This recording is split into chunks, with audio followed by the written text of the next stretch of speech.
السلام علیکم پیارے بچوں، آج ہم سبق عقیدہ آخرت کی مشق کا سوال نمبر 2 پڑھیں گے۔ سوال نمبر 2 ہے، عقیدہ آخرت کے بغیر نیکی اور حسن اخلاق کی کوئی بنیاد باقی نہیں رہتی، وضاحت کرے۔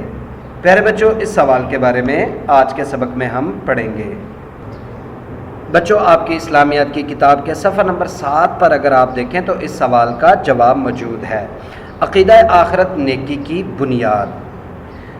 پیارے بچوں، آخرت کا انکار یا اقرار انسان کی سیرت بنانے یا بگاڑنے پر براہ راست اثر انداز ہوتا ہے۔ یعنی آخرت جو ہے، یعنی اللہ تعالیٰ کے سامنے جو پیش ہونا، یعنی قیامت کے دن، اس کا یقین، اس کا اقرار یعنی اس کا مان لینا یا اس کا انکار کر دینا کہ آخرت کوئی چیز نہیں، یہ دونوں باتیں انسان کی سیرت یعنی کردار، انسان کا کردار، سیرت کا مطلب ہوتا ہے انسان کا کردار، یعنی انسان زندگی میں کیسے کام کرتا ہے، کیا کام کرتا ہے، وہی اس کی سیرت ہے۔ تو آخرت کا انکار یا اقرار یعنی آخرت کو مان لینا یا نہ ماننا، دونوں باتیں انسان کے کردار کو بنانے یا بگاڑنے پر براہ راست یعنی سیدھا، براہ راست کا مطلب ہے سیدھا اثر انداز ہوتا ہے، ٹھیک ہے۔ یعنی انسان کا کردار جو ہے وہ عقیدہ آخرت کے ساتھ جڑا ہوا ہے۔ ایک وہ شخص ہے جس کی نظر صرف اسی دنیا کے فائدے یا نقصان پر ہے، یعنی وہ آخرت پر یقین نہیں رکھتا، وہ اسی دنیا کو آخری دنیا سمجھتا ہے اور اسی دنیا کے فائدے یا نقصان پر اس کی نظر ہے، یعنی وہ اس دنیا کے اندر جو فائدہ یا نقصان ہوتا ہے اسی کو ہی وہ آخری فائدہ یا آخری نقصان سمجھتا ہے۔ یہ شخص کسی ایسے برے کام سے پرہیز نہ کرے گا، یعنی ایسے برے کام سے نہیں بچے گا یا اپنے آپ کو نہیں بچائے گا یا اپنے آپ کو نہیں روکے گا جس سے دنیا میں اسے نقصان پہنچنے کا خطرہ نہ ہو، یعنی وہ ہر وہ برا کام کرے گا جسے اسے کوئی اس دنیا میں خطرہ نہ ہو، ہر اس برائی کی طرف جائے گا جسے اس دنیا میں اسے کوئی خطرہ نہ ہو، اور نہ وہ کسی ایسے اچھے کام پر آمادہ ہوگا، یعنی ایسا کوئی اچھا کام کرنے کے لیے تیار ہوگا جس سے اسے دنیا میں فائدہ ملنے کی امید نہ ہو۔ یعنی کہ اگر وہ برائی کرتا ہے تو اس کو یہ ڈر نہ ہو کہ مجھے کوئی نقصان ہوگا تو وہ برائی کر دیتا ہے اس دنیا میں، اور اگر کوئی اچھائی ہے تو اگر اس کو فائدہ نہ ملے، اس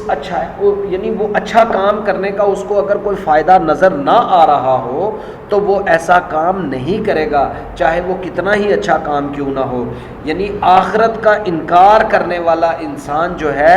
وہ برا کام صرف دنیا کے نقصان سے، یعنی ہر وہ برا کام کرے گا جسے اسے اس دنیا میں نقصان نہ ہو، اور ہر وہ اچھا کام نہیں کرے گا جسے اسے اس دنیا میں فائدہ نہ ہو، ٹھیک ہے۔ یعنی اگر وہ اچھائی بھی کرے گا تو دنیاوی فائدے کے لیے کرے گا، اور اگر وہ برائی کرے گا تو اسے اس بات کا یعنی ڈر نہ ہو کہ نقصان ہوگا تو وہ برائی کرتا چلا جائے گا۔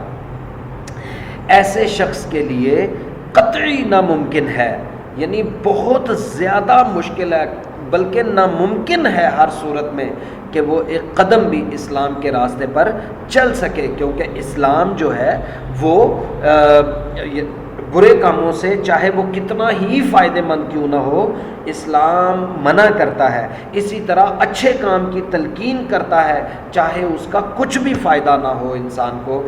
بظاہر، یا وقتی اس کا کوئی بھی فائدہ نہ ہو، پھر بھی اسلام ایسے کام کا حکم دیتا ہے۔ تو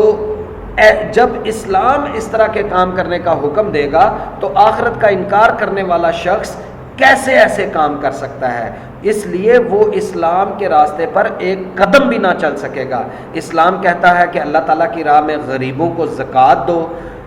وہ جواب دیتا ہے زکوٰۃ سے میری دولت گھٹ جائے گی، میں تو الٹا اپنے مال پر سود لوں گا. یعنی اگر میں نے کسی کی ہیلپ کی، کسی کو پیسے دیے، تو پھر میں اس سے واپس، اس سے زیادہ پیسے واپس لوں گا، اس سے دگنے پیسے واپس لوں گا. اگر کسی ضرورت مند کو